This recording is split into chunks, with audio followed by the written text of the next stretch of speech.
मानव को साल में एक बार बद्रीनाथ जरूर जाना चाहिए। क्यों जाना चाहिए? सावधानी से सुनना, हम बता रहे हैं आपको। कर्म की पत्नी का नाम है तपस्या। जब तक तपस्या नहीं करोगे तब तक कर्म फल नहीं देता है। आप पुराने किसी भी इतिहास को देख लीजिए, सतयुग त्रेता द्वापर में राक्षसों ने भी तपस्या की है, तभी उनको सद्गति, थोड़ी बहुत भी शक्ति मिली तो बिना तपस्या के नहीं मिली। लेकिन कलयुग में आप किसी को तप करते बहुत कम, संत महात्माओं को ही देख सकते हो, उसके अलावा कोई तप नहीं करता। क्यों नहीं करते हम लोग तप? और फिर भी हम कर्म करते, हमको फल मिल जाता है।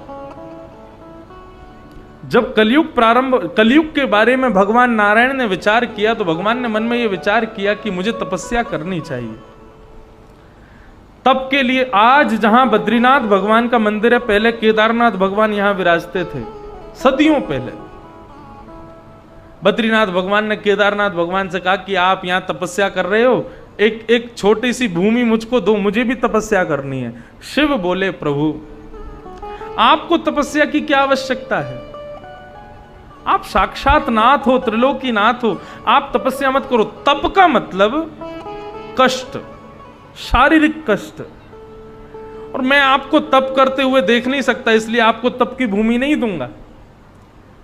भगवान बोले, तुम प्रेम से नहीं दोगे तो हम हठपूर्वक ले लेंगे। शंकर जी बोले, तो लेके दिखाओ। भगवान बोले, समय आने दो, लेंगे। तो एक दिन क्या हुआ, ये जो बद्रीनाथ है 6 महीने यहां पर देवता भ्रमण करते हैं।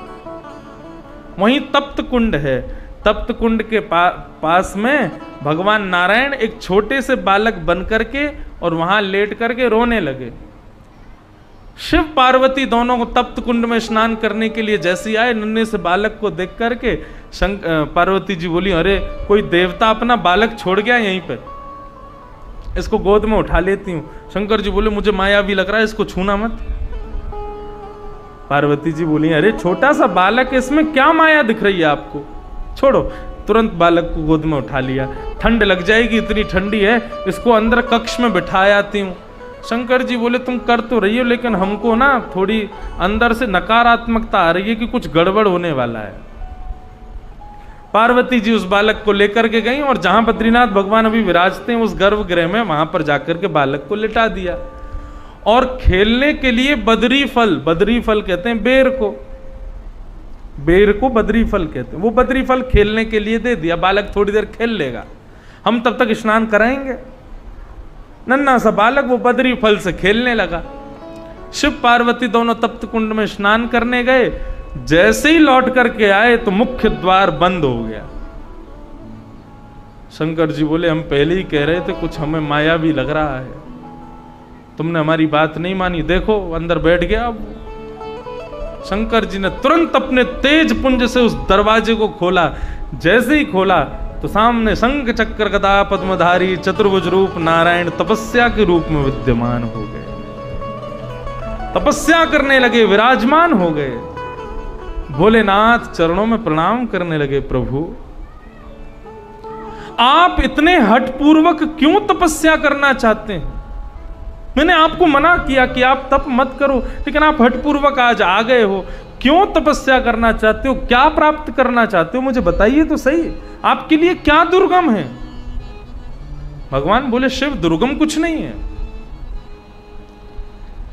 कलिकाल में मानव कर्म करेगा लेकिन तपस्या नहीं करेगा, उसको फल कैसे मिलेगा?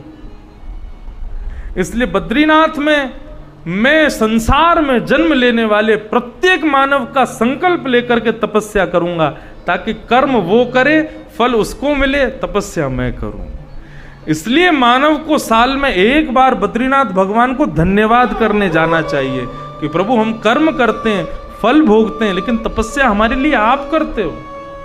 इसलिए कोई भी यज्ञ अनुष्ठान में नाम बोला जाता है, गोत्र बोला जाता है, किसके लिए? वो नाम गोत्र बद्रीनाथ भगवान को सुनाया जाता है। प्रभु नाम गोत्र आपका जैसी बद्रीनाथ भगवान सुन लेते हैं, फिर आपका वो संकल्प लेकर के आपकी तरफ से तपस्या शुरू कर देते हैं। इसलिए एक बार तो कम से कम साल में उनको धन्यवाद कहने जाओ कि प्रभु आप तपस्या की मुद्रा में हमारे लिए तपस्या कर रहे हो, हम आपको प्रणाम करते।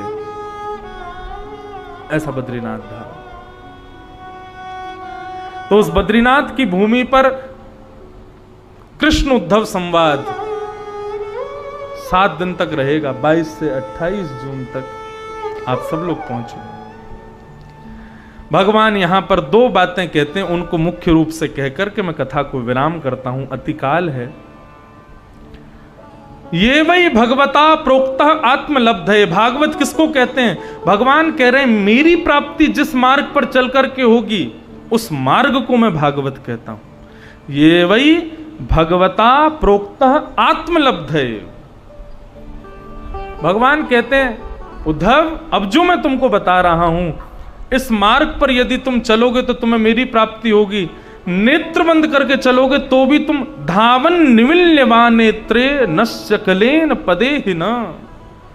भगवान कह रहे हैं मेरे बताए गए मार्ग पर चलने वाला व्यक्ति कभी गिरेगा नहीं, और यदि कभी गिर गया तो उसको उठाने के लिए मैं प्रकट हो जाऊंगा।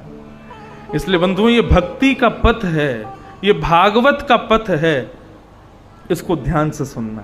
बहुत बड़ा है, संपूर्ण तो बद्रीनाथ में ही कहेंगे, लेकिन 2 श्लोक कहता हूं। कायेन वाचा मनसेन्द्रियैर्वा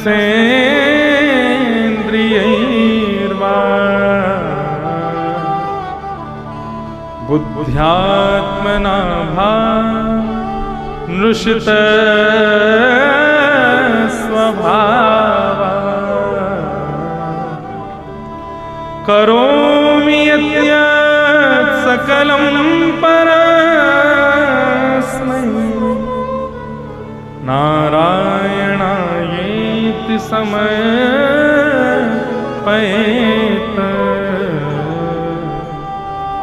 अपनी काया से, अपनी वचन से, अपने मन से, अपनी बुद्धि से, अपने संपूर्ण इंद्रियों से तुम जो कोई भी सत्कर्म करो सब मेरे चरणों में अर्पित कर दो। यह भागवत धर्म का पहला स्वरूप है। भगवान एक बैंक के समान है। जैसे ज्यादा धन होने पर उसकी सुरक्षा के लिए हम बैंक में अर्जित कर देते हैं, ऐसी ज्यादा पुण्य होने पर उसको अपने पास मत रखो। कुछ भी करो, हाथ में जल लेकर के नारायणायेति समर्पयामि, हे ठाकुर जी हम आपको अर्पित करते हैं, हमें नहीं चाहिए। उस पुण्य को ठाकुर जी को जमा करवा दो।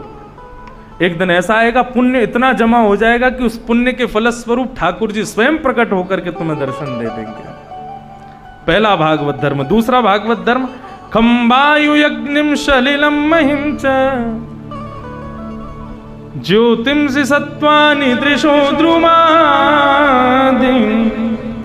सरित समुद्रांश हरे शरीरम यत्किंच भूतम प्रणमेत अनन्यम।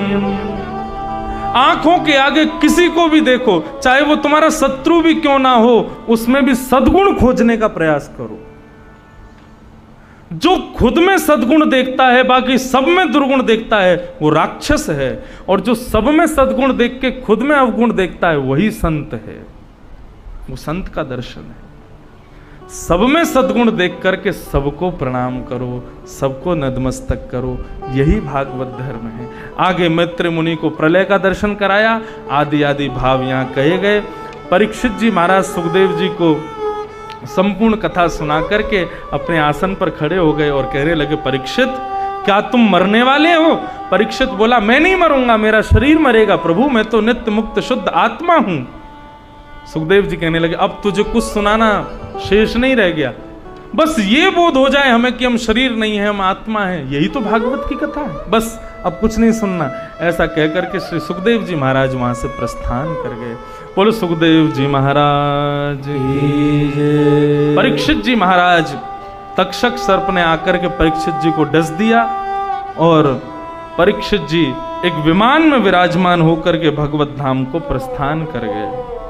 बंधुओं, भक्तमाल जी में एक बहुत अच्छी बात लिखी है, वो कह करके हम भागवत जी का अंतिम श्लोक गा के वाणी को विराम देंगे।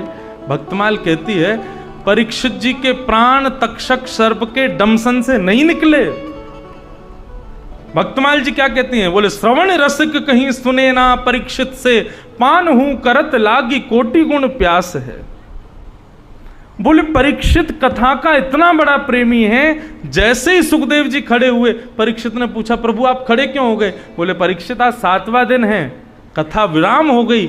जैसे ही सुखदेव जी ने कहा कि कथा विराम हो गई, तो कथा विराम के विरह में ही परीक्षित के प्राण निकल गए कि अब कथा ही नहीं रही तो मैं जीवित रह करके क्या करूं।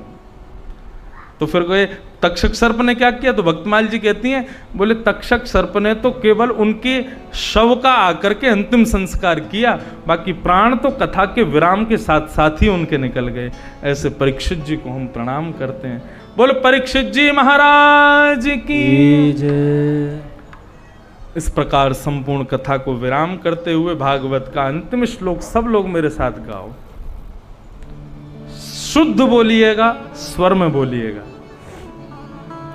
नाम संकीर्तनम यस्य, नाम संकीर्तनम यस्य, सर्व पाप प्रणाशनो, सर्व पाप प्रणाशनो, प्रणामो दुख समनः, प्रणामो दुख समनः, तम नमामि हरिं परम, तम नमामि हरिं परम। उच्च स्वर में बोलिए।